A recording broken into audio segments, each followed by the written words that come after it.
फरवरी 1999 जब गिरधर गमांग और एक ऐसा वोट जिसने एक चुनी हुई सरकार को सिर्फ एक मत से गिरा दिया।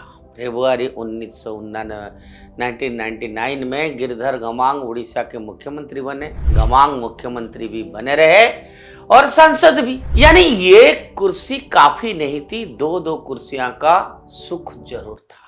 यही पार्टी आज राज्यपालों की भूमिका पर सवाल उठाती है, केंद्र पर संघीय ढांचे की कमजोर करने का आरोप लगाती है, लेकिन जब खुद के हाथों से लोकतांत्रिक मर्यादाएं कुचल गई तब ना संविधान याद आया, ना नैतिकता, ना संघवाद, सब बस एक ही लक्ष्य था, वाजपेयी सरकार को गिराना, चाहे साधन कुछ भी हो।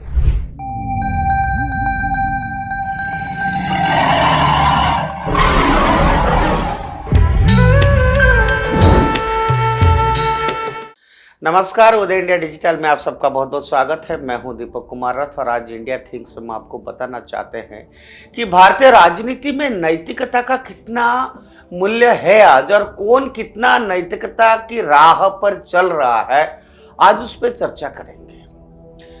भारतीय राजनीति में अगर नैतिकता पर कोई विश्व रिकॉर्ड बने मित्रों, तो वो तो कांग्रेस पार्टी को सबसे निर्णायक बढ़त मिलेगी, खासकर नैतिक उपदेश देने की श्रेणी में। आज जब कांग्रेस संवैधानिक मर्यादा, संस्थाओं की पवित्रता और लोकतांत्रिक शुचिता पर प्रवचन देती है, तो इतिहास के कुछ पन्ने अपने आप पलटने लगते हैं। उन्हीं पन्नों को एक अध्याय है फरवरी 1999 जब गिरधर गमांग और एक ऐसा वोट जिसने एक चुनी हुई सरकार को सिर्फ एक मत से गिरा दिया। फरवरी 1999 में गिरधर गमांग उड़ीसा के मुख्यमंत्री बने। सामान्य समझ कहती है कि मुख्यमंत्री बनने के बाद सांसद पद से इस्तीफा दे देना चाहिए, ताकि कार्यपालिका और विधायिका के बीच न्यूनतम नैतिक संतुलन बना रहे। लेकिन यह सामान्य समझ थी, कांग्रेस की विशेष समझ नहीं। गमांग मुख्यमंत्री भी बने रहे और सांसद भी, यानी ये कुर्सी काफी नहीं थी, दो कुर्सियां का सुख जरूर था। और ये सब पूरी तरह से संवैधानिक नैतिकता के दायरे में बताया गया। इसके बाद आया अप्रैल 1999। अटल बिहारी वाजपेयी के नेतृत्व वाली एनडीए सरकार संसद में विश्वास मत का सामना कर रही थी। देश देख रहा था कि लोकतंत्र का पलड़ा किस ओर झुकेगा। सभी कांग्रेस अध्यक्ष सोनिया गांधी का आदेश आया कि गिरधर गमांग को संसद में जाकर एनडीए सरकार के खिलाफ वोट देना चाहिए। अब ध्यान दीजिए, यह आदेश एक ऐसे व्यक्ति को दिया गया जो उस समय एक राज्य का मुख्यमंत्री था, जैसे अपने राज्य की जिम्मेदारियों की चिंता होनी चाहिए थी, ना कि दिल्ली की सत्ता का हिसाब किताब। पर कांग्रेस में प्राथमिकता हमेशा स्पष्ट रही है, राज्य जाए भाड़ में, पहले केंद्र की सत्ता गिराओ।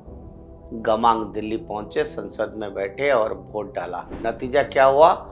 एनडीए सरकार 269 के मुकाबले 270 वोटों से गिर गई, यानी भारत की एक चुनी हुई सरकार एक वोट से गिरी और वो वोट आया एक मौजूदा मुख्यमंत्री से। इतिहास में यह दृश्य दर्ज हो गया और कांग्रेस ने उसे राजनीतिक रणनीति का नाम दे दिया। अब जरा कल्पना करिए, अगर आज ऐसा कुछ हो जाए, अगर कोई भाजपा शासित राज्य का मुख्यमंत्री संसद में जाकर विपक्षी सरकार गिराने के निर्णायक वोट डाल दे तो क्या होगा? टीवी स्टूडियो में एंकर की आवाजें फट जाएगी, लोकतंत्र खतरे में है कि बैनर जो है पूरे गलियारों में निकल जाएगी, अंतर्राष्ट्रीय लेख लिखे जाएंगे, सड़कों पर संविधान की प्रतियां लहराई जाएगी। लेकिन 1999 में तब उससे चतुराई से कहा गया राजनीतिक सूझबूझ, क्योंकि करने वाला कांग्रेस था। यही वो कांग्रेस है जो आज वन नेशन वन इलेक्शन पर लोकतंत्र खतरे में होने का रोना रोती है। यही पार्टी आज राज्यपालों की भूमिका पर सवाल उठाती है, केंद्र पर संघीय ढांचे की कमजोर करने का आरोप लगाती है, लेकिन जब खुद के हाथों से लोकतांत्रिक मर्यादाएं कुचल गई तब ना संविधान याद आया, ना नैतिकता, ना संघवाद, सब बस एक ही लक्ष्य था, वाजपेयी सरकार को गिराना, चाहे साधन कुछ भी हो।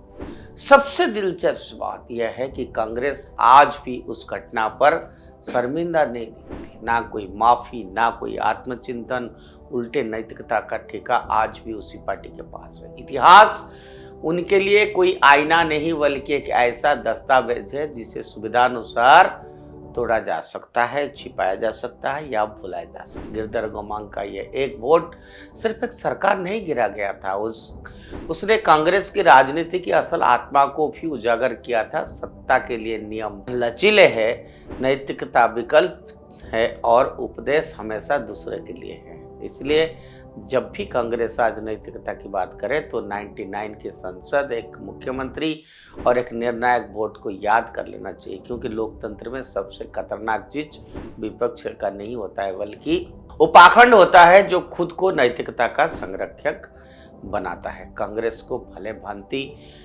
पंडित अटल बिहारी वाजपेयी से कुछ सीखना चाहिए। उनके लिए कभी भी पावर में रहना इम्पोर्टेंट नहीं था, वो हमेशा से देश को इम्पोर्टेंट मानते थे। देश में बनाए हुए संविधान और हमारा डेमोक्रेसी वो कैसे बचेगा, वो कहते थे हम रहे ना रहें लेकिन इस देश की गरिमा बना रहे हैं और इस डेमोक्रेसी का गरिमा बना रहे हैं। ऐसा पंडित अटल बिहारी वाजपेयी हमेशा से, जब वो अपोजिशन में थे, उन्होंने अपना जीवन में ये करके दिखाया।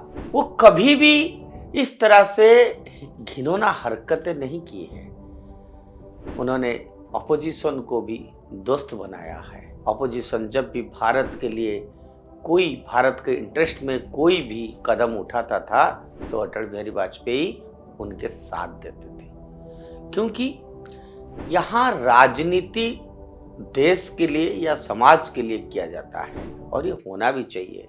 पर दुर्भाग्य है कि आज अधिकतर पॉलिटिकल पार्टीज सिर्फ अपना दल या वोट के लिए अपना सब कुछ कॉम्प्रोमाइज कर लेते हैं। उसमें बहुत सारा पार्टी है। मित्रों, आप लोग उसको डिसाइड करेंगे जब आपके पास इलेक्शन आता है, तो आप इस बात को सोचिए, आप चिंतन करिए, उसके बाद आप अपना नेता बनाइए जो आपको अच्छा सरकार बनाए और अच्छा गुड गवर्नेंस दे सके, ना कि भाषण। आज के लिए इतना। उदय इंडिया से बने रहिए, उदय इंडिया को सब्सक्राइब करिए। भारत माता की जय।